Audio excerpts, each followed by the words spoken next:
Now we turn to God's Word in the book of Genesis, chapter 27. Genesis chapter 27, and we read from verse 41.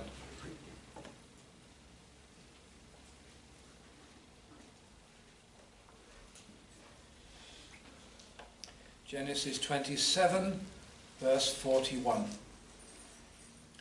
And Esau hated Jacob because of the blessing wherewith his father blessed him.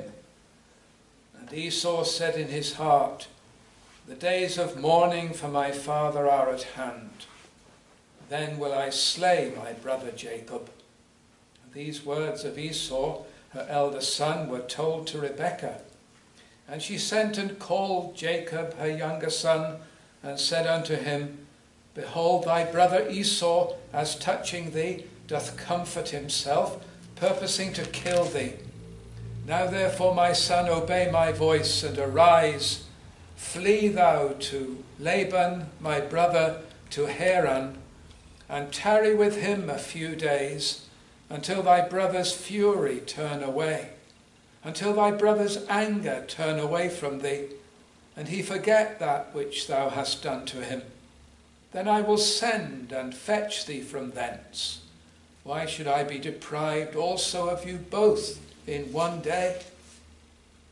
And Rebekah said to Isaac, and her words leading to Isaac sending Jacob away.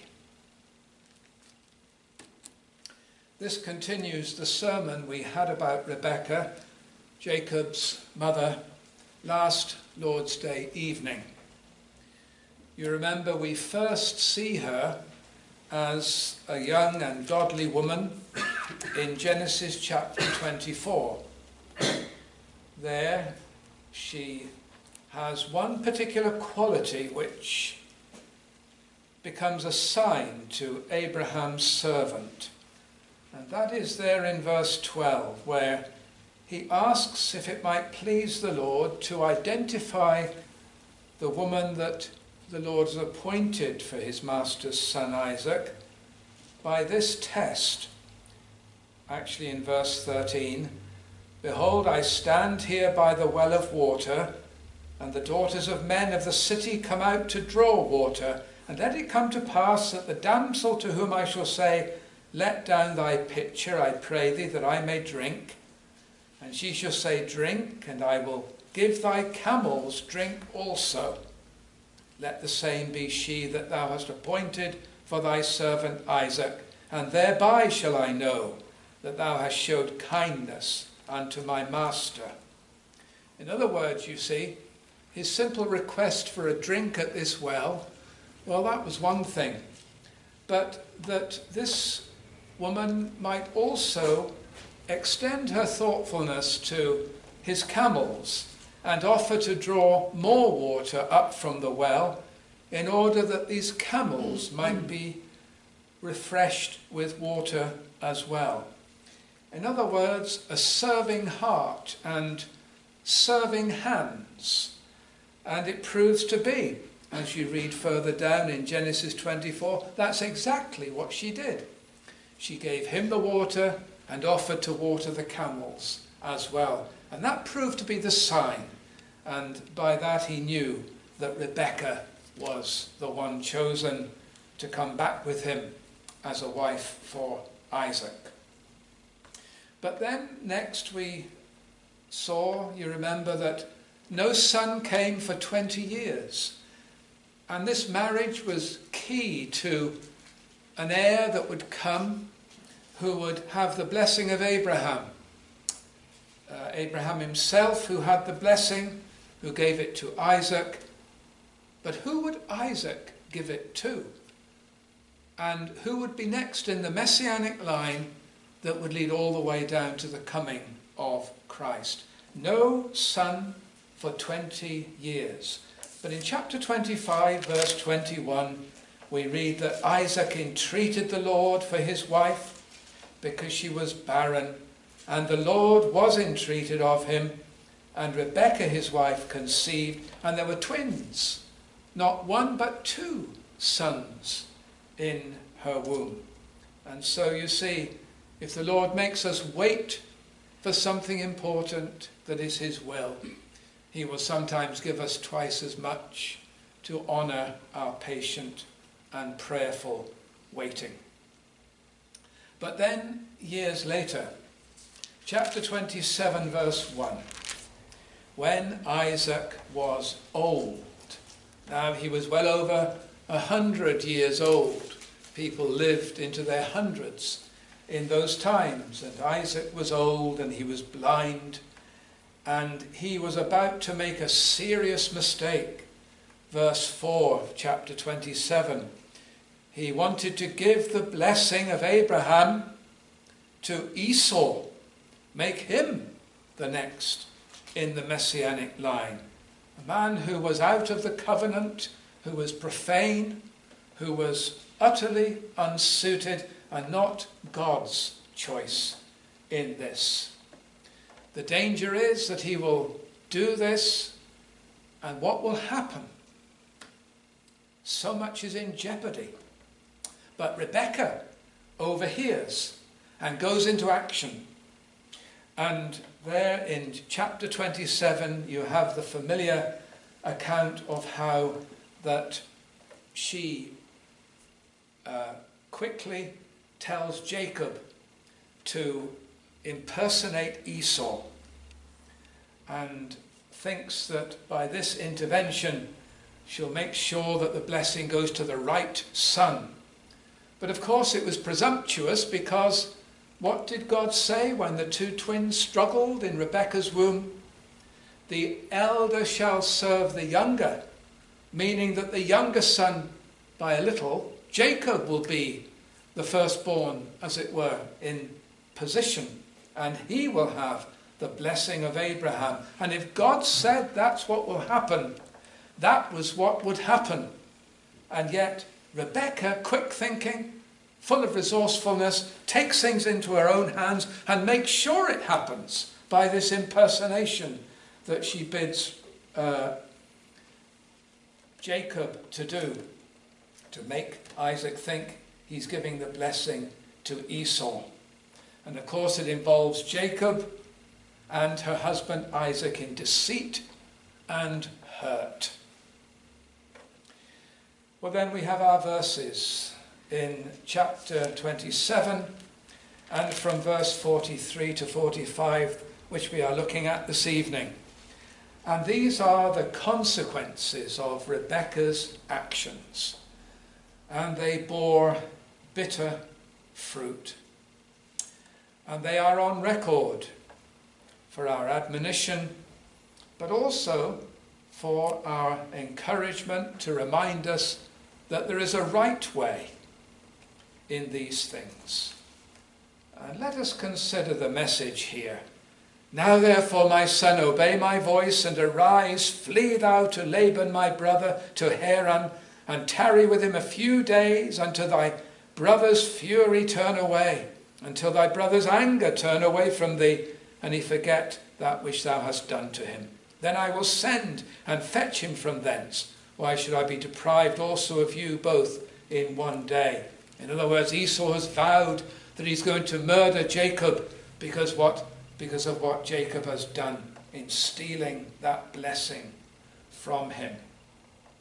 And there are two things here. First of all, there is panic on the part of Rebekah. And then there is peace.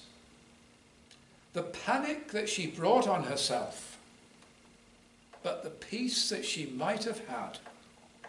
And it's a lesson to us concerning the sovereignty of God, and remembering that truth, and by God's grace, it controlling us, governing us, ever reminding us, so that we never panic, but instead enjoy peace.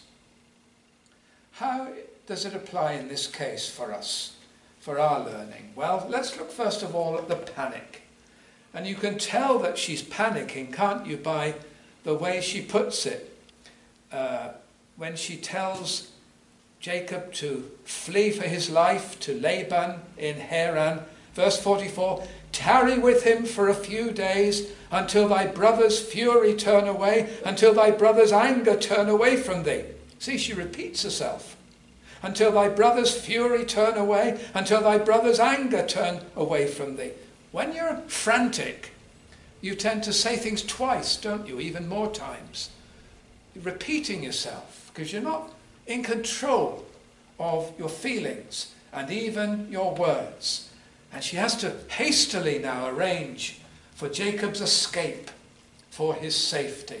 And this, dear friends, is the panic that she has brought about because she had interfered in a situation she had no business interfering in.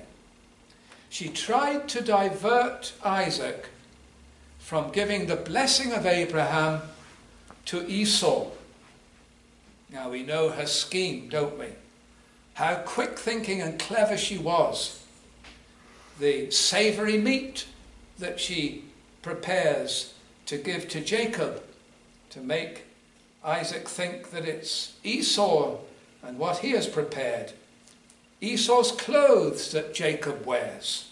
The animal skins on Jacob's body so that when Isaac feels him, he'll feel that rough, hairy animal skin and think it's Esau's skin. And so she thinks that she has succeeded and it has worked. And of course it has. And poor Isaac is deceived. Jacob has the blessing, but Esau comes afterwards, realizes what has happened, and is furious. And he vows to murder Jacob, Rebekah's favourite son. And so now there is a crisis. If she thought there was a crisis in Isaac making this great mistake, giving the blessing to Esau, this is now a real crisis. And you see, she finds that what she has done in sinning, in bringing about this deception and lies and intervening in God's dealings, she finds that in her sinning, God touches her in that very sinning. Because her favourite son Jacob is in deadly danger and she's got to send him away. And you see, God is not mocked. And whatsoever a man soweth, that shall he also reap. And often in matters of God chastening us, the chastisement that comes upon us can be directly linked to the thing in which we have sinned, so that we know that it is God's displeasure and God bringing us to repentance over this. And you see, it teaches us, dear friends, that there is only peace when we leave everything to God. Although Isaac's attempt to bless Esau seemed to put everything into great danger, how could it, really? Because that prophetic promise, chapter 25, verse 23, the elder shall serve the younger. Jacob will be the one to take precedence. He will have that patriarchal blessing in the next generation. How could it be then that that is in real danger if God said that's what would happen? It only looks so from Rebekah's standpoint, looking at with the eyes of sense. But in terms of the sovereign purposes of God, it couldn't be, could it, that blind Isaac would give the blessing to Esau. Somehow or other, just like when Abraham was about to slay Isaac and God stopped him in the nick of time, so Isaac could have been about to bless Esau and God would have stopped him in the nick of time. Rebekah had no need to intervene. Could not God have overruled this? Of course he could.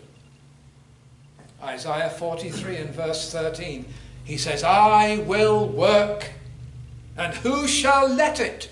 That is, literally in the margin, turn it back. If God says that Jacob is to be the one, the God of Abraham and of Isaac and of Jacob, then Jacob shall have the blessing. There's no way it could have gone to Esau.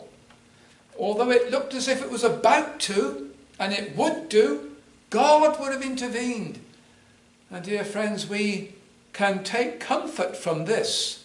It does not depend upon us in terms of what God and how God fulfills his purposes. He does not need our help. C.H. Mackintosh, a godly brethren writer, puts it well in these words, describing what Rebekah did.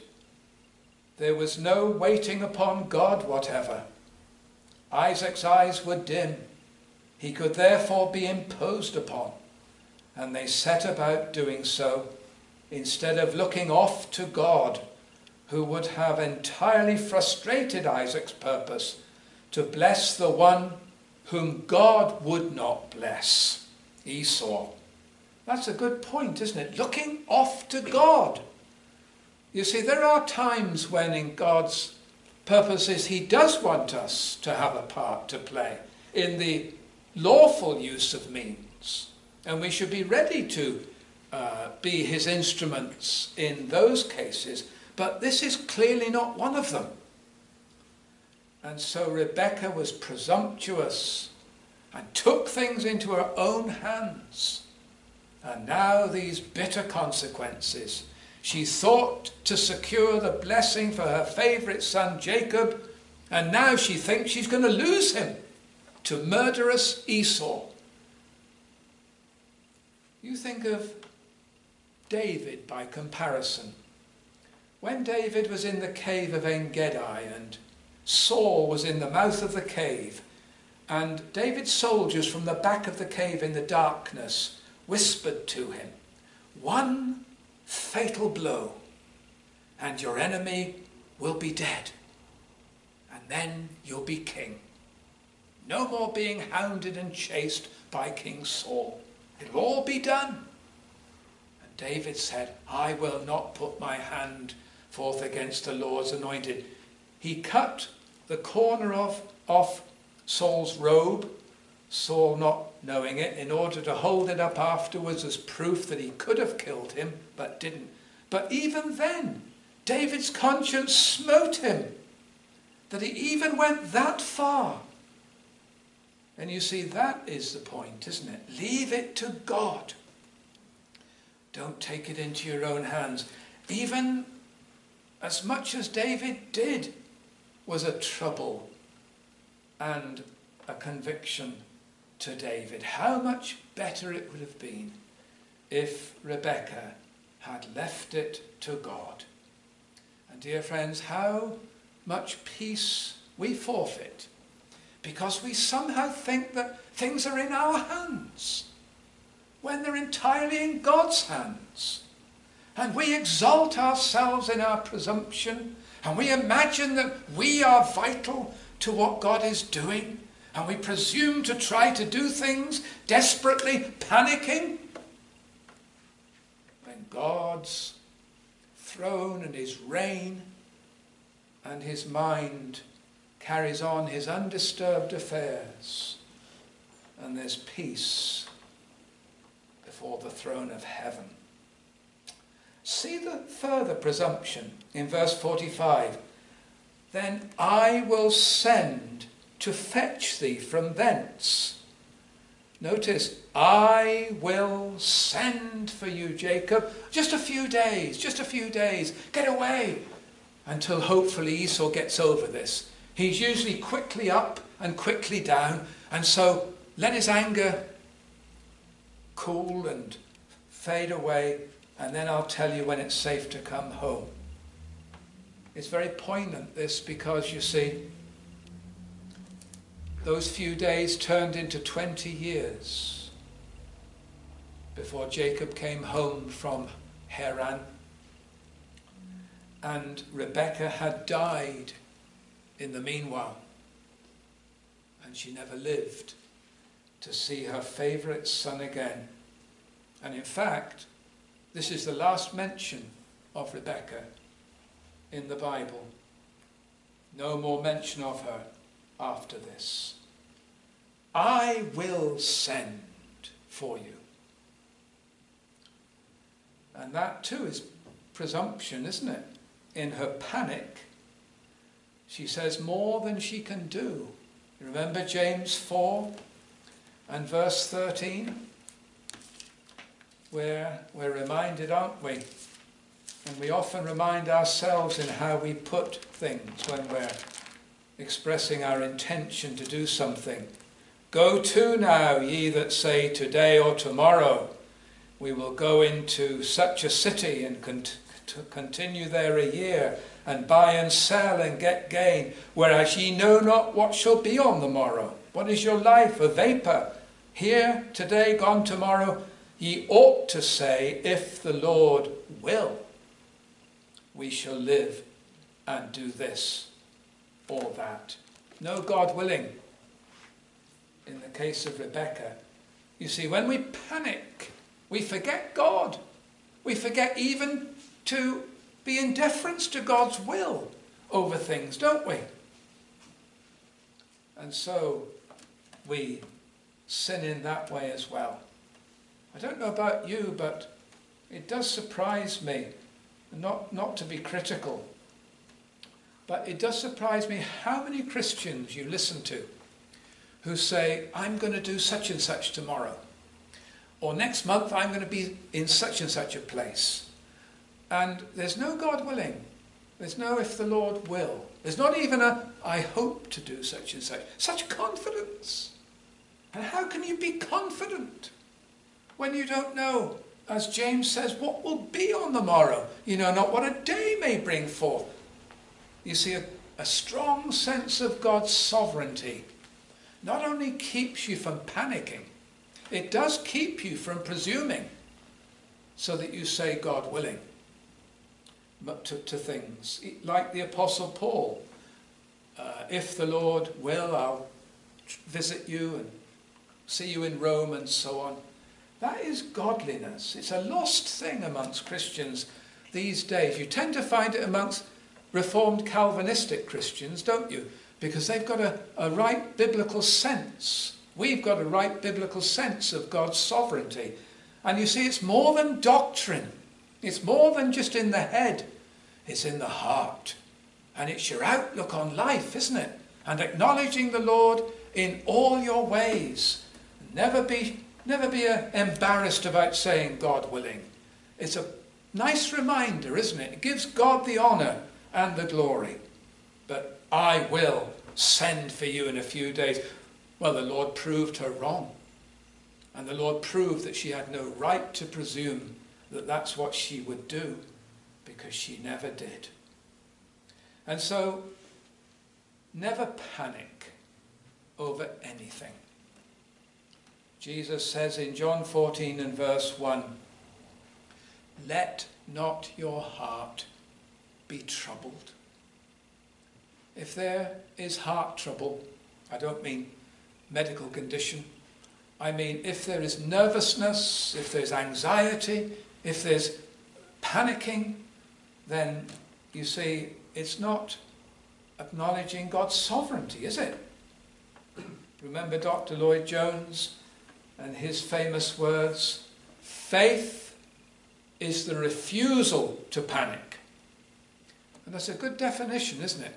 Because if you really believe that God is on the throne, if you really believe that God's sovereignty comes right down to your life and mine, and the most minute of circumstances, that he is God most high and performeth all things for me, how can I panic?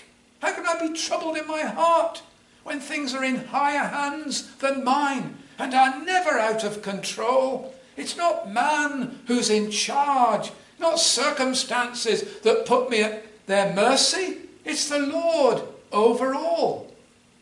Isaiah 28 and verse 16. He that believeth shall not make haste. Like Rebecca here, hastily arranging things, doing things, putting things in place, presuming to determine what the future will be. No, no. Godly and believing patience. God is over all. As we saw in Psalm 46 verse 10, be still and know that I am God. We need to be still, don't we? Whenever we react hastily, impetuously, and are fretful and frantic over something, we need to tell ourselves, be still. Remember God. Remember this is all under control. The heavens rule. The Lord is in this.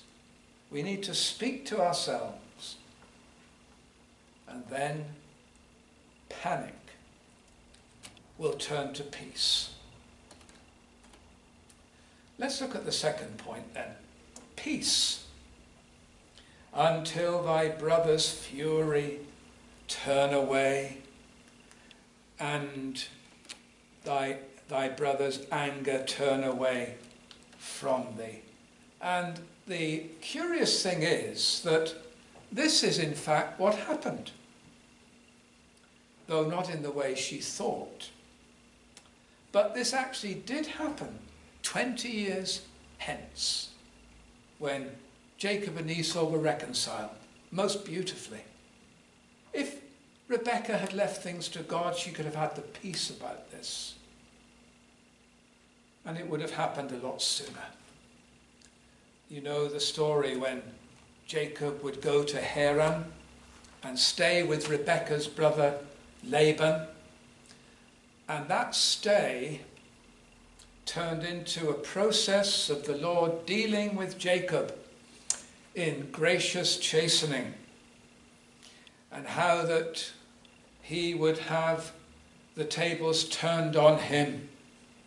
It's remarkable, isn't it, this, that Jacob deceived his father Isaac by pretending to be Esau, and Laban deceived Jacob by making Leah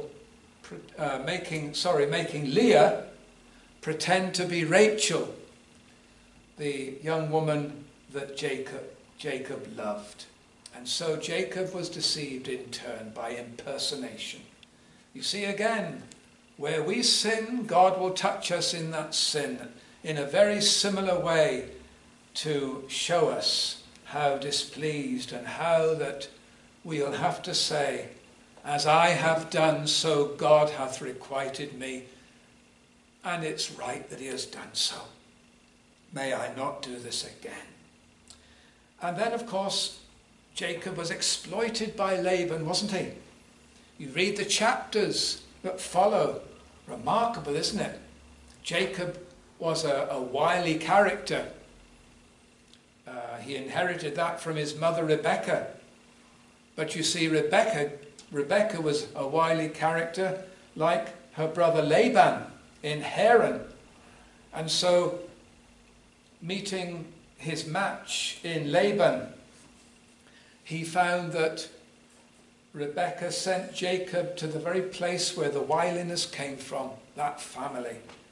And Laban, how he was able to exploit Jacob, promising Rachel, making him marry Leah first, another 7 years for Rachel, and then getting him to work for him, changing his wages 10 times, making him work hard night and day, getting the very most out of him, and Jacob suffering all the consequences of what he's wreaked upon others, and now he has it wreaked upon him. And he's only too thankful to get home again after 20 years. But it turned out for his sanctification. And although it was hard, it was God's way of straightening out that character of Jacob's and humbling him and changing him so that he'd come back a different man. But all the while, you see, he lived with a burden while he was in Paddan Aram in Haran, because it was the thought of meeting Esau again. Have you ever had the experience of knowing that a certain thing is coming up in the future, some months away, and you put it to the back of your mind, and then as the weeks go by and the date for that thing gets nearer, the anxiety begins to rise, and you begin to dread it and have all kinds of thoughts about it. And Jacob, to begin with, perhaps didn't think much about this, but as the years and the years and the years went by, 20 years, but he never forgot that God was going to bring him back again according to his promise, and he'd have to face Esau. And he did come back.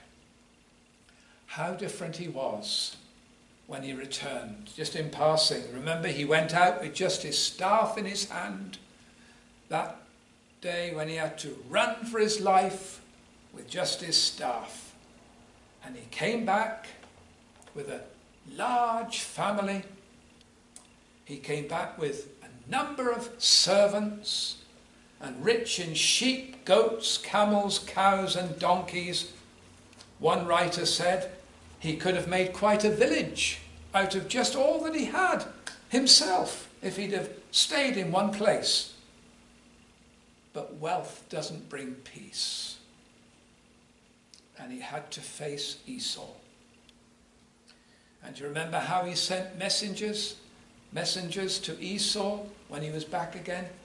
And he said to him, in effect, said to these messengers, tell Esau, I'm married now, and I've got a family and lots of goods and things, and I've come to meet you again.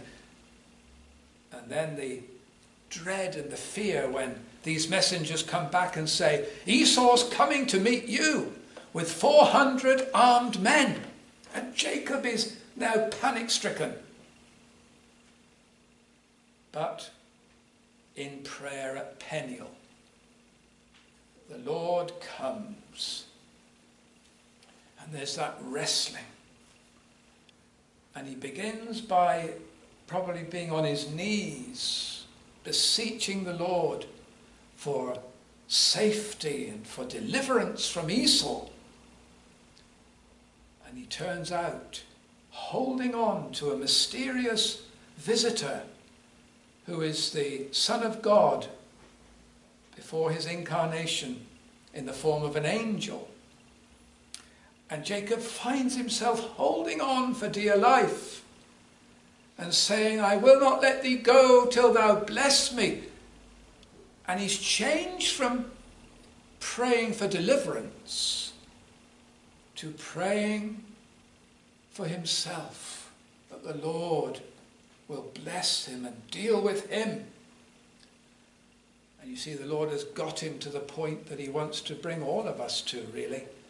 That what matters more than getting our prayers answered is that the Lord makes us the kind of people he wants us to be. And prayer is not getting things from God.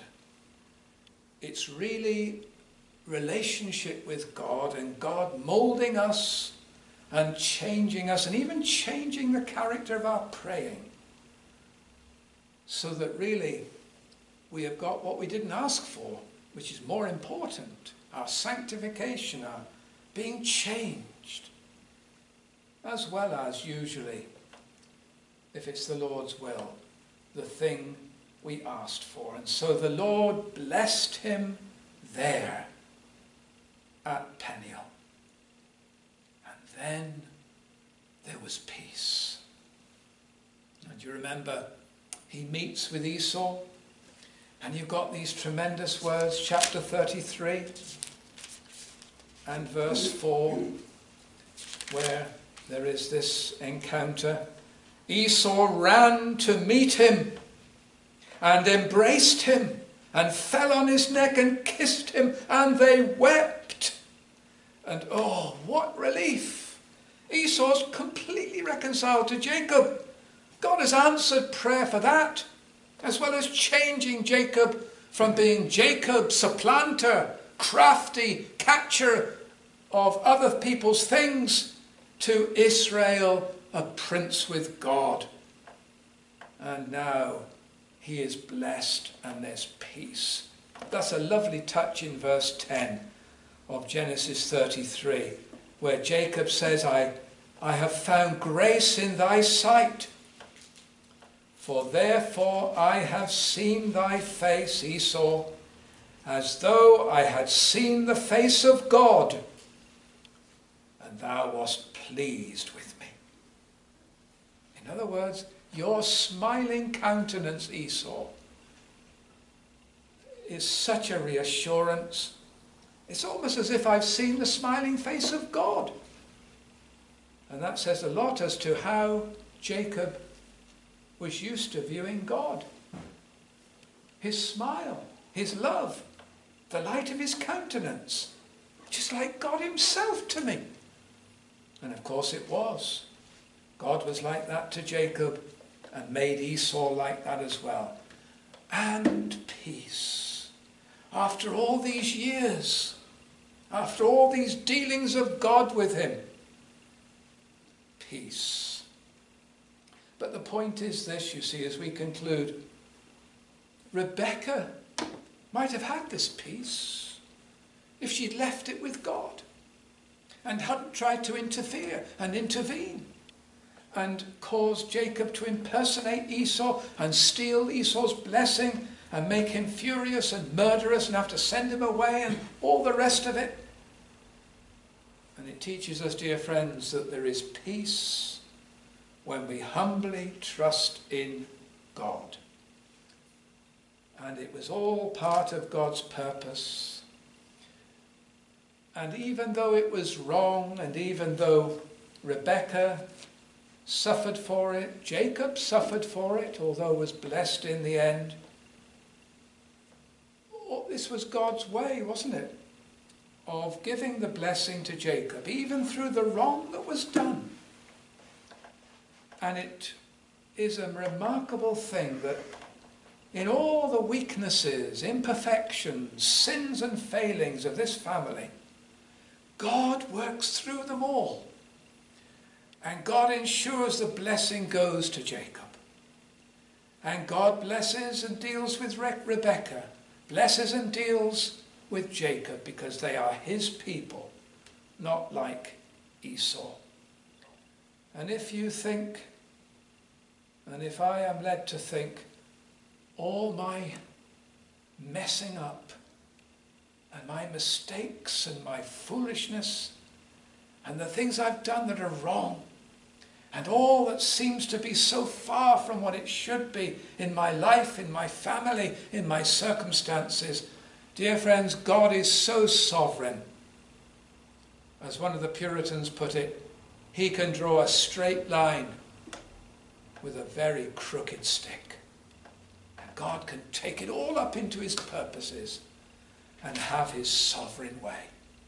And we marvel at these things, don't we? And we can only say with Paul in Romans 11, verse 36, of God's unsearchable judgments, of him and through him and to him be glory forever and ever. But Arthur Pink said in his Sovereignty of God, there is no fixed resting place for the heart and mind, but in the throne of God. Rest there. This prevents panic, and it will promote our peace. May it be so, for the glory and praise of our gracious God. Amen.